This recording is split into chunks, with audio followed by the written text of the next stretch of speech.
Hello everybody. So I'd like to talk about when do we use creativity with clients? When do we use stuff, nesting dolls, cards, figures, sand tray, clay, pen and paper? When do we use stuff rather than verbal dialogue? When is that point? And this is something I have jostled with. It is really something I have jostled with because when I started out on my journey as a therapist, 15 years ago, I was trained in person centered, and at first I couldn't really understand what it was about. Frankly, I just knew that it seemed to work. Clients seemed to get well, and couldn't really understand the mechanism behind that. Like, why is this effective? Um, I've always been I've always been quite a live and let live person. I've got a lot of love for humanity, and I wonder if I've always said to people I was training to be a counsellor since the day I was born. You know what I mean? Because I think it's like, yeah, it's like the profession was there, and I was already ready to fit into it. It's weird. In fact, on my level two, I sat in my level two counselling course, and the teacher was just began speaking about the ethos of counselling, and honestly, it was like I'll never forget it. It was like the hairs went on, stood on end from the top all the way down my arms, all the way down my body, right down to my feet. I was just like, this is what I've been looking for. This is what I've been searching for. In all these years when I've never really understood banter, I've never really understood humour, where it makes, it's somebody's expense. I've always been really confused about it. I've always been really confused about people who speak about others behind their back. So many things are really confusing. Like, why would we do that? What's going on? I've always been really confused by these sorts of things. And in the world of counselling, I'm going to say we adopt, but we don't, do we? We become these people that we we're not we're not going to do that. We're not going to speak about somebody behind their back. We're going to speak about them to the face if we've got an issue, and sort of talking about someone behind the back. It was not going to be on the radar. And banter, thank goodness I don't have to take part because I really don't get it. Anyway, there's lots more to it, but yeah, I remember that feeling in my level two. So this was person centered. I was trained in. And I found it quite difficult to understand why it was actually helping clients, to be honest.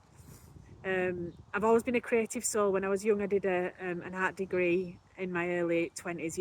At that, when you do earlier on, you might go into the academic progression and end up doing something or other. Some of us do, some of us don't. But I ended up going and doing an art degree because it was a heart choice. Heart, not head. I did a heart choice, and I'm glad I did. So yeah, so I've always been a creative soul, but that was absolutely not on the agenda for therapy. I was person centered, and I deeply believed that I'm quite a humble person. So I deeply believe that the person in front of me understands what they need, and I cannot and do not understand what it is they need. Anyway, fast forward a bit, and I start doing some creativity with my supervisor, and I find it really useful. In fact, it's proper, it really evoked a lot of emotion in me, emotion that I didn't even see come in. Yeah. So I realised, oh my goodness, there's some power in this. So I studied on a creative counsellor's course, and I've done a lot more bits in my own time, in group settings and on my own, exploring the use of creativity. And I do use it with clients, probably not all the time, frankly. It's not all the time, but I do use it. But when do we use it? This is the question, isn't it? Because sometimes I've been with a client and they've struggled to sort of verbalize something that's going on for them.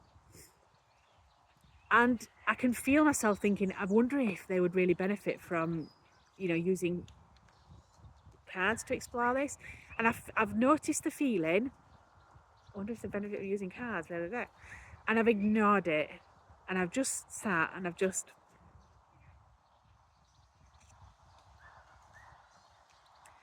given the client a minute, and they start speaking.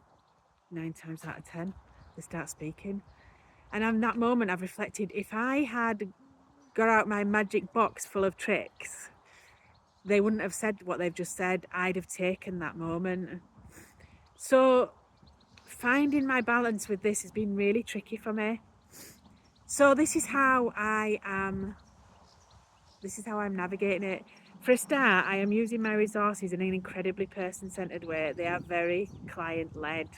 There's no analysis from me, no interpretation. They are used as a way to allow the client to find some self-insight and illuminate an issue. That helps me with using these personally. But when do I introduce them? Well, I introduce them when we are banging our heads against a big wall, myself and a client. There's an issue, there's a stuck feeling, there's not a lot coming to the client to illuminate something, and it's becoming a bit like persistent. It's becoming persistent. And we've acknowledged it, and we're very transparent. We're noticing that there's some sort of block or whatever we'd describe it as. And at this point, I can say now it's really up to you, but I do have cards, nesting dolls, and my sand tray. Does anything like that? Do you feel like you want to try working with anything like that? And usually they say yes. Usually they're up for it. I don't think I've ever had anyone say actually no. And that's the point when these things can be useful. And if you look at my other videos, you'll see that I've talked to you a little bit more about the individual ways that I work with these things. And that's when I tended to introduce creativity. What I don't want to do, you see, and I come across this in my supervisee work, or I have over the years, is as soon as things get tricky, as soon as the client doesn't know what to say, or there's a problem that they can't fully articulate, I do not want to suddenly and straight away be like, oh, well, let's think of another way to look at this. Let's get a sheet out that explores anger, let's get whatever. Because the focus, it's the blessing and the curse. Because if you get something out, the focus goes on that external, it's this now. And that can be useful because it creates distance and allows things to be explored more easily. But it also creates distance. So if a client really needs to be with self and sit with the issue and just let it percolate and roll it around for a bit, and we're like, oh, what about these? Yeah. I know we won't do it like that, I'm just being daft. But you know what I mean? Like, then it's a problem, isn't it? And we need to also, I think, about our relationship with being effective. I think sometimes clients, therapists can really want to be effective, really want to help. Oh my goodness, of course we do. That's why we're doing it. We're not doing it to be millionaires, are we? We're doing it because we love people and we want them to have a good life.